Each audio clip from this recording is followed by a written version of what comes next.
Welcome back to 4% TV for the 4% of business owners who are determined to transform their business into an asset that fuels their lifestyle instead of consuming it.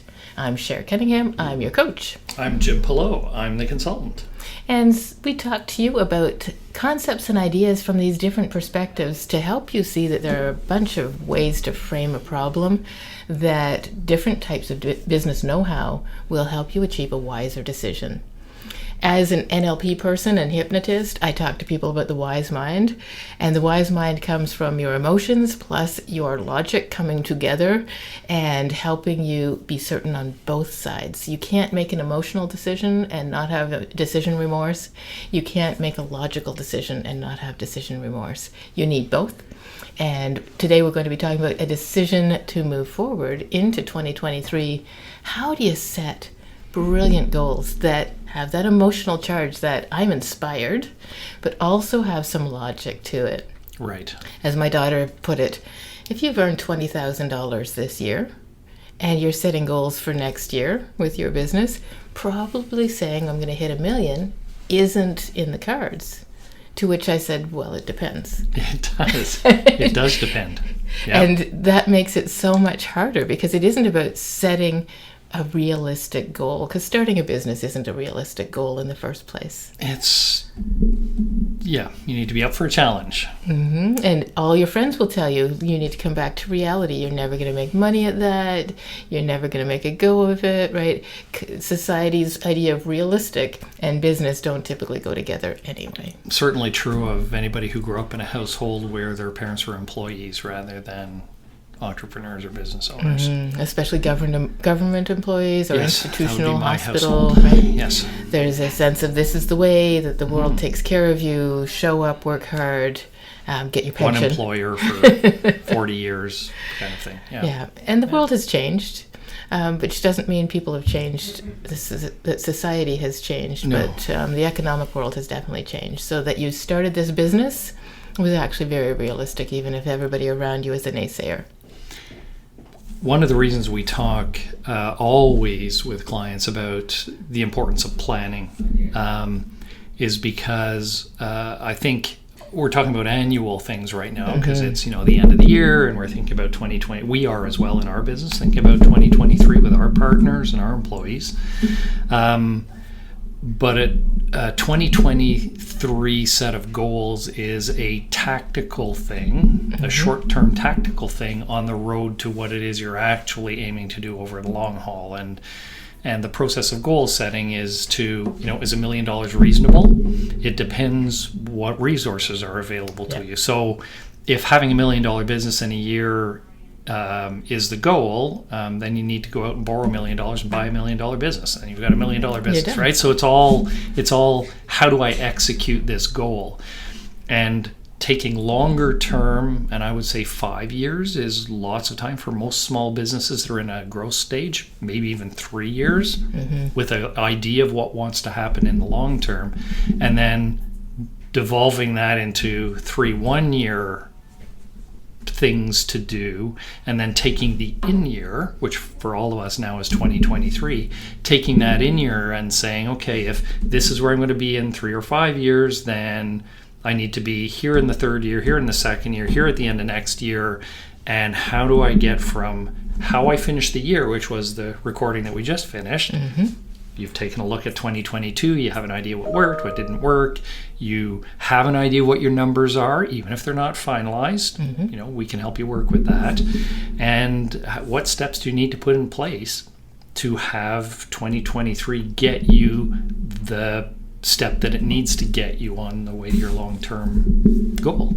And that's why there isn't a strong answer to, I did a $20,000 year, can I do $1 million year? Because it's missing context, right? And context is your business plan. It does need to be looking backwards, and that there is some data from the previous year, but there are people who went through 2020 and their 2021 year was triumphant compared to 2020. And the same thing with this year, that if you look back over the last 3 years of business in our world as it is, it's not consistent. It's not something where you can see the path, and always business is messy.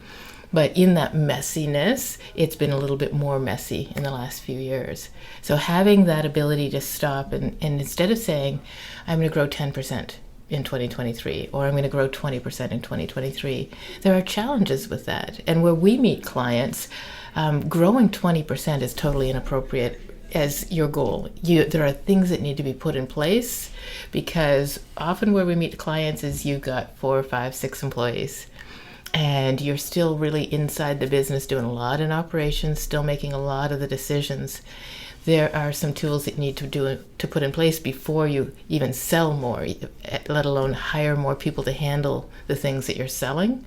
So that context of knowing, where am I in the path of my year? It actually makes sense to say, what's the theme? What is this level?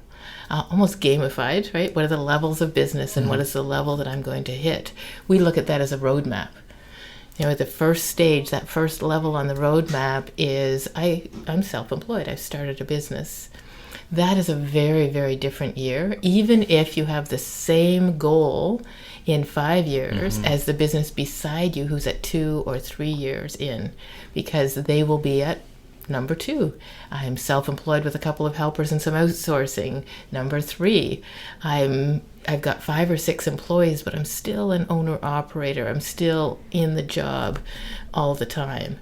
And so knowing where you are contextually, if you're at a 3, your next year may be completely counterintuitive, because that's often where we meet people, where they're saying, I just need to sell bigger projects. I need to sell more. I need to hire 3 or 4 more people right now.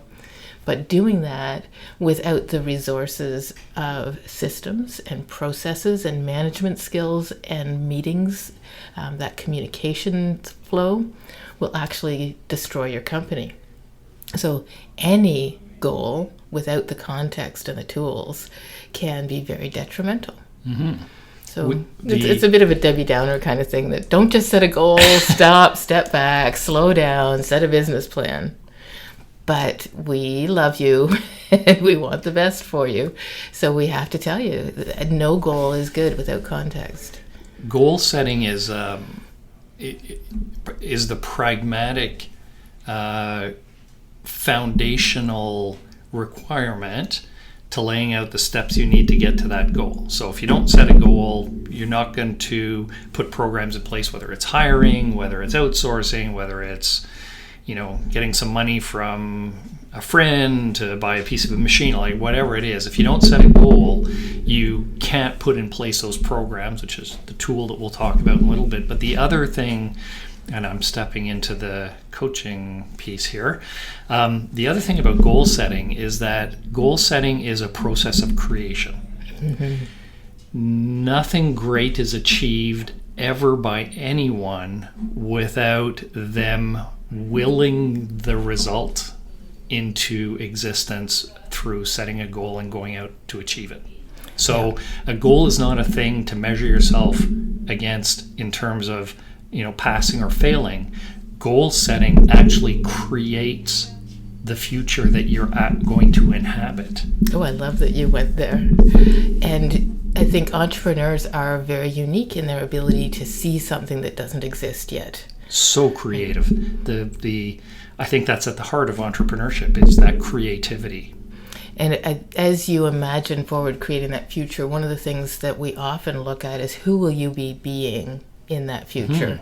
It's super simplified with, I went from solopreneur to owner operator to owner manager to owner leader to investor. But as you think about who you'll be when you're no longer owner operator, right?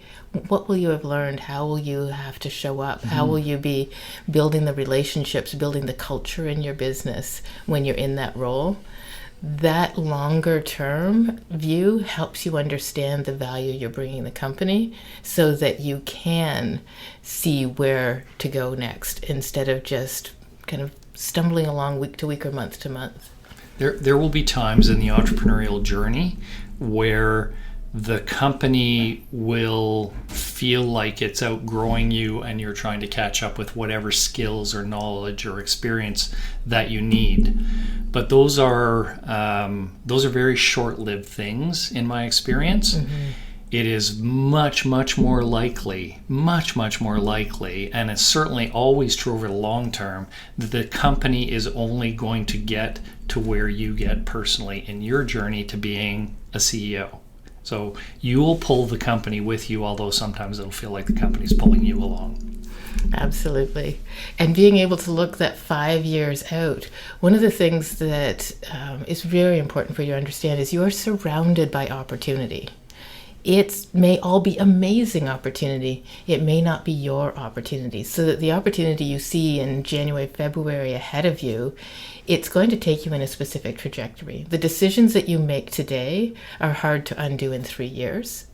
And so it's one of the reasons why it's so hard to copy somebody else's company. Mm-hmm. You don't know what decisions they made 5 years ago that logically, almost organically led them to where they are today. Right.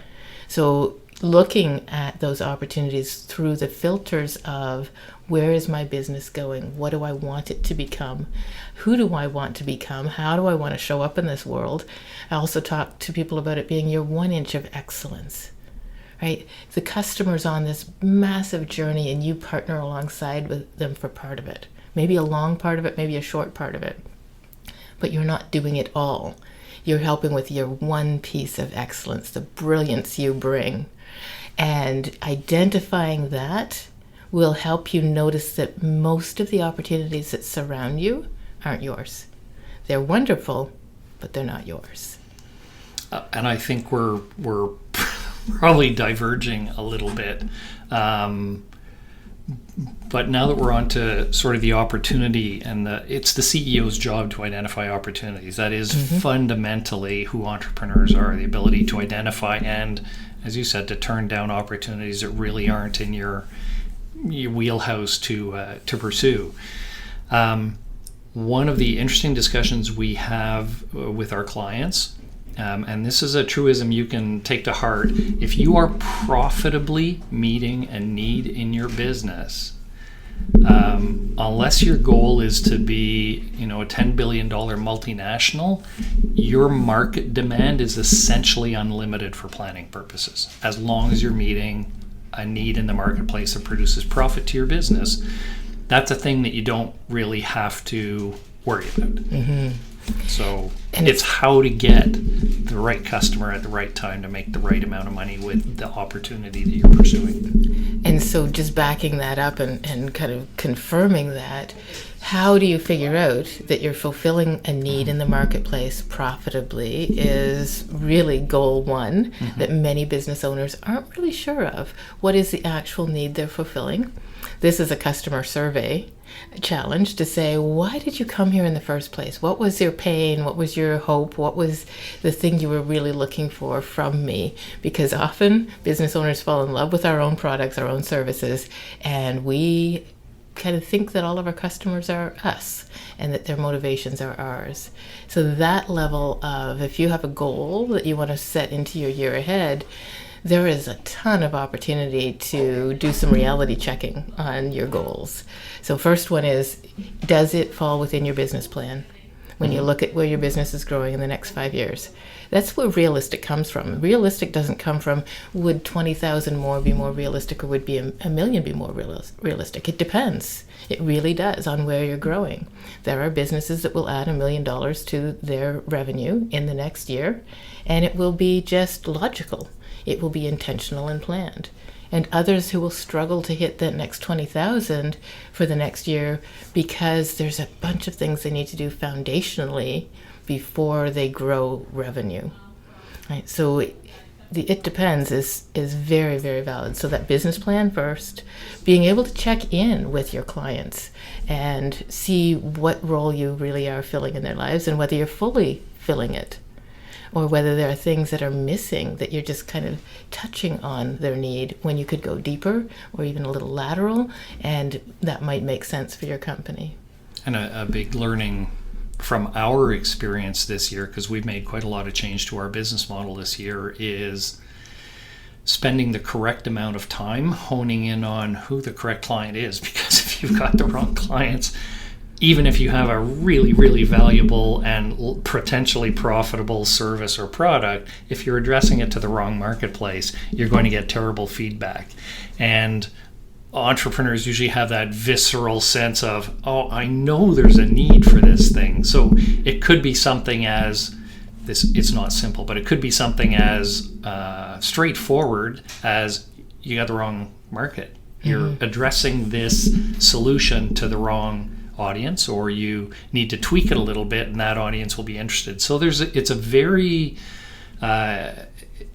powerful thing to think about your service, its profitability, and the customer that it's aimed at, really getting those right. I mean, if there was an underlying sort of priority of what do I need to do next year if you're looking for growth, that would be a really good place to start. Absolutely, because the ability to focus on that customer is also going to let you get to know them deeper, be more authentic, be more relatable, resonate with your messaging.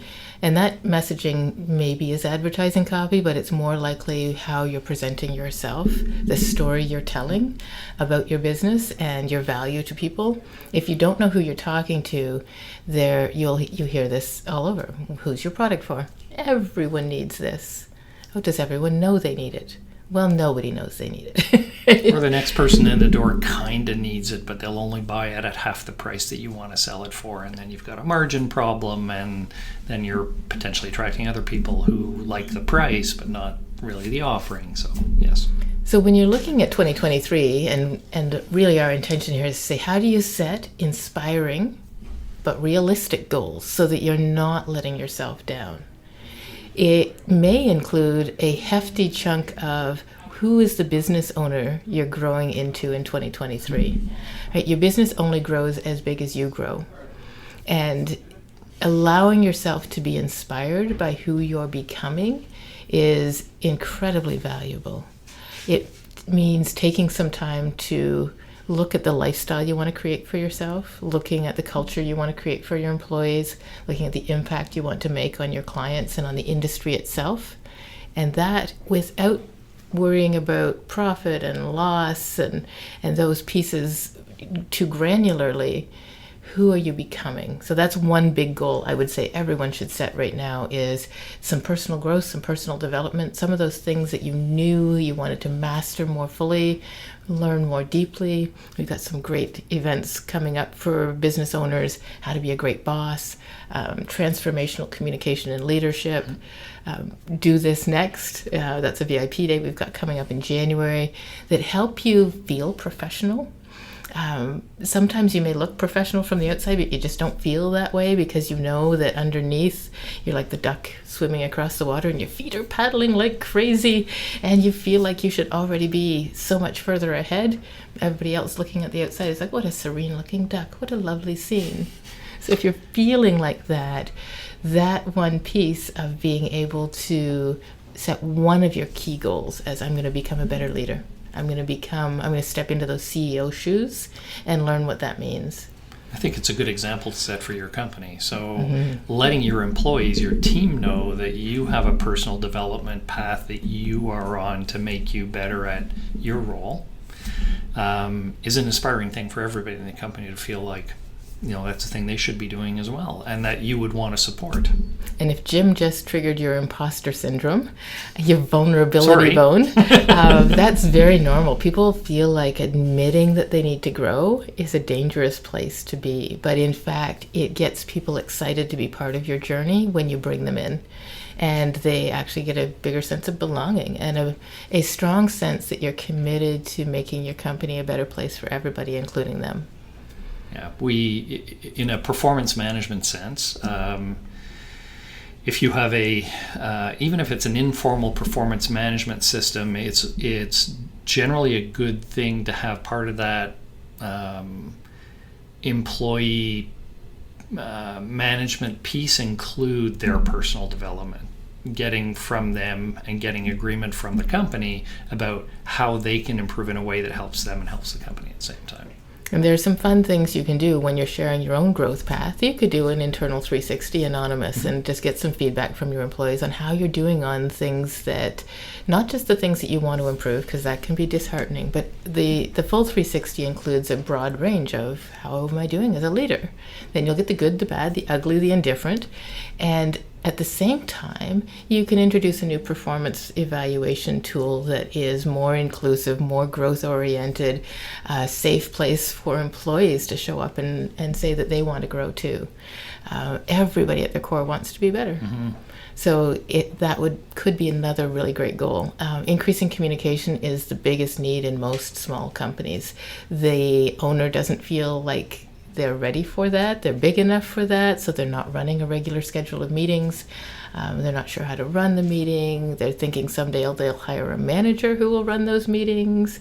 That's not the best approach. The best approach is you got an employee, you're running a morning meeting for 5 or 10 minutes, you're running a weekly meeting, looking back for fail points in process, looking forward to make the next week easier. Right? You're running that regular rhythm. One employee. No employees, you're still running a meeting, you're just not talking out loud as much. It's probably a Fight Club thing. It's in your head. So those are very simple and maybe not inspiring goals from a financial standpoint, but they result in amazing results for rockstar team, the ability to lead that team, which lead to those financial goals much faster, much easier. And then taking that business planning piece, mm-hmm. We can't tell you what you should set as a financial goal. We can't tell you what you should set as a target market share goal, because without context, it would just be wrong. But we can if we understand the context, or if we can help you understand the context, which is to say, where are you starting and what's available to you from a resource perspective. We can definitely help guide the both the goal setting process and the tactical things that need to happen in order to get you there. And we started out this segment by talking about a specific tool that I've used in all of my years in business, which starts out with, how did we end 2022? What did that look like? How much revenue did we have? How much profit did we make? And then some, inside the profit and loss statement information like gross margins. And if you're not comfortable with gross margins, that's a thing that we are very delighted to educate people on, and some spending on marketing and on sales if you have sales spending. And so it takes a summary of how you did last year, and then you put in, maybe your goal is to go from $20,000 to $1 million. So your revenue in 2022 is 20,000. Your revenue target for 2023 is $1 million. And then you need to fill in and prioritize the activities that get you from 20,000 to $1 million in revenue. And because you're doing that, if it's reasonable given the resources that you have, then your profit's going to go from 10,000 to 200,000, and you need to understand at a high level, at least you need to lay out at a high level, how much do I need to spend in marketing to do that? Do I need to hire a salesperson? Okay, I've got to account for that.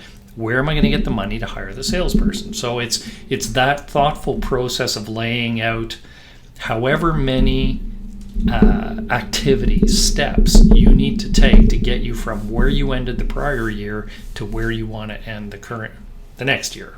Which I know calling the current year. Right, because as your business grows, it's time to leverage things. And if you don't know what to leverage, what levers to pull, then, so not leveraging capital speak, but leveraging coach speak, where you can do something much simpler when you apply these levers. And that may be as simple as making your messaging stronger. Mm-hmm. It might be as deep as saying outside sales makes a lot of sense for my company if you have a proven profitable need in the marketplace. Right? If you have shown that you can convert somebody into a client, and that's because there is a need in an identifiable market, then a salesperson is going to be worth their weight in gold if they're good. And if you can train them into that place, that's a lever. In between there are things that you can do to get better at sales.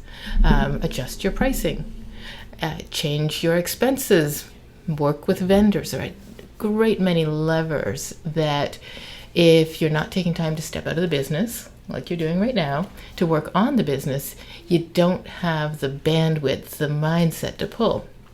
So are we going to tackle this little worksheet in the Do This Next on January 17th? We certainly should. Yeah. Yeah, that would be a very good way to start the year for people who are attending that VIP session. Mm-hmm. Yes, it gives you the ability to wisely evaluate where am I now, and how can this lever be applied to take me to where I want to go?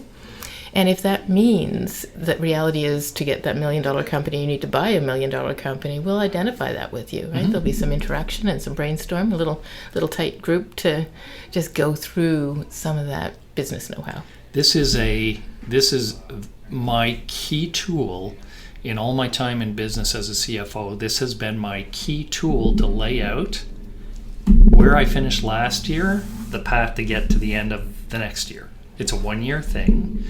And it's a 1-page thing. It's a sheet that you can carry with you and go, oh yeah, here are the 10 projects that we were going to work on this year. These 2 have started. I got to stay on top of communication-wise, investment-wise.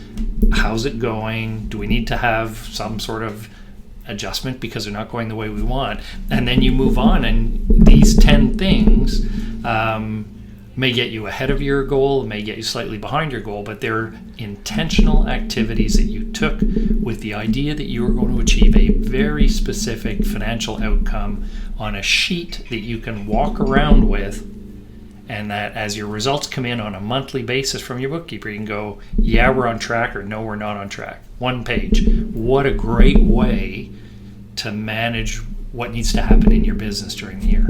And it keeps you focused. So when you're looking for accountability, it's specific projects that move you forward, specific strategies and tactics that are moving you forward, that allow you to stay focused. You can share that sheet. You can get everybody literally on the same page when you know where you're going. Because the reason that communication is so tough is often the CEO, that's you, doesn't know where they're going. Yeah, it's not clear. Yeah. And if it's not clear to you, it's not clear to anybody. And that focus also keeps you from doing busy work, being distracted by squirrels, worrying about things that didn't even matter. That's an exciting goal for the year ahead, isn't it? It is. Having that roadmap. Yeah, I'm really looking forward to laying out how to put one of those together at our VIP day. Yeah, that's going to be fun. Yeah, well.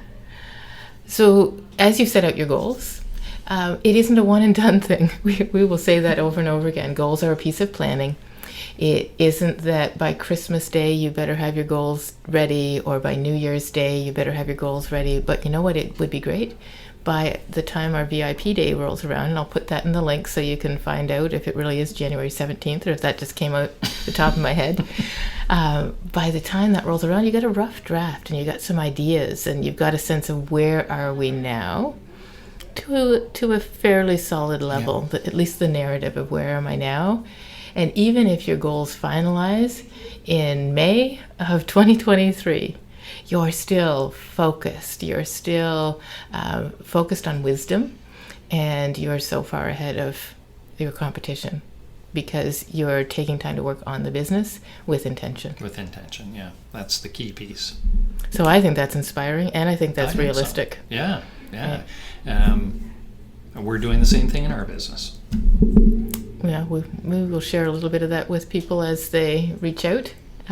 What are we doing? We've got some of that up on our website, some of the events that we have planned, but some of our thought process, if you're wondering how we got from here to there, we've been doing some pretty amazing work together. We have, yeah, and it's the same work that you'll be doing or you are doing now. So we look forward to seeing you in our next episode and seeing you in person at some of the events that we have coming up. There's nothing that beats face-to-face, one-on-one, collaborative coaching and mentoring. You know it, we know it. This is a wonderful grounding, a little foundation to get you there. But we'd love to see you in person in the new year.